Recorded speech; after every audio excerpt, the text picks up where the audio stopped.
আমার আইডির উপরে আওয়ামী সাইবার স্পেসের যারা আছে তারা ক্রমাগত অ্যাটাক করে আইডিটাকে ডিসেবল করে দিয়েছে এবং এই ঘটনাটা ঘটে হলো 31শে ডিসেম্বর। প্রথম দিকে যখন অ্যাটাক হচ্ছিল ফেসবুক কর্তৃপক্ষের মাধ্যমে কিছু নোটিফিকেশন আসছিল, কিছু ভেরিফিকেশনের ভেতর দিয়ে নিয়ে গেল, সেগুলো কমপ্লিট করার পরেও দেখলাম কিছুক্ষণ পরে ওই ক্রমাগত রিপোর্ট এবং তাদের সাইবার অ্যাটাকের কারণে এটা সাসপেন্ড করে দিয়েছে। জানি না যে কখন ব্যাক পাওয়া যাবে, তবে সেই মেটার কাছে অ্যাপ্লাই করা হয়েছে এবং শুধু আমি না, আমার পরে খান তালাত খান রাফির আইডিটাও এইভাবে ডিসেবল করে দেওয়া হয়েছে এবং অন্যান্য আমাদের যারা ফ্রেন্ড ছিল, যেমন হাসনাতের সাথে কথা হয়েছে, আমার শারজিসের সাথে কথা হয়েছে, তারপর ওই যে জুনিয়র আসিফ যা আছে, আসিফ মাহমুদ উপদেষ্টা, ওর আইডির পরও কিন্তু ক্রমাগত আক্রমণ হচ্ছে। তারপর সাদিক কায়েম আছে শিবিরের, ওর আইডির পরও কিন্তু আক্রমণ হচ্ছে।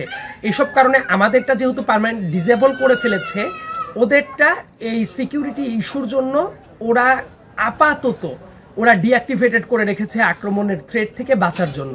কিন্তু সংঘবদ্ধভাবে আওয়ামী সাইবার স্পেস এইভাবে আক্রমণ চালাচ্ছে এবং তাদের যে পেজগুলো আছে, মানে ক্র্যাক প্লাটুন নামের একটা পেজ আছে, তারপর আরও এই ধরনের কয়েকটা পেজ আছে, যেসব জায়গা থেকে আমাদের আইডিগুলো ডিসেবল করে দেওয়ার পরেই তারা এটা ক্রেডিট নিচ্ছে যে তারা সংঘবদ্ধভাবে আক্রমণ করেছে, নেগেটিভ রিভিউ দিয়েছে এবং এগুলোর মাধ্যমেই তারা বন্ধ করে দিচ্ছে। তার মানে ব্যাপারটা খুবই পরিষ্কার, মানে আমরা যারা ছিলাম ভোকাল হিসেবে আমাদের আইডিগুলাকে নষ্ট করে দেওয়ার জন্য তারা সংঘবদ্ধভাবে এই কাজটা করে যাচ্ছে। এবং এই ব্যাপারে আমার কাছে মনে হয় যে সাইবার স্পেসে মানুষ যারা আছেন, সিকিউরিটি এক্সপার্ট যারা আছেন, তাদের এই ব্যাপারগুলো সতর্কতার সাথে ডিল করা উচিত। এবং যারা এই ধরনের অ্যাক্টিভিজমের সাথে জড়িত তাদের প্রত্যেকের আইডিটা নষ্ট করে দেওয়ার জন্য কিন্তু তারা হুমকি ধামকি দিচ্ছে।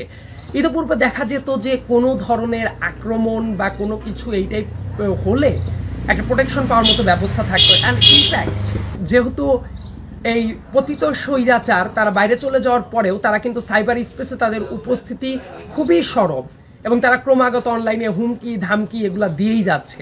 তো সরকারের উচিত হবে এই ব্যাপারগুলো কিভাবে প্রোটেক্ট করা যায় সেই ব্যাপারে চিন্তা ভাবনা করা।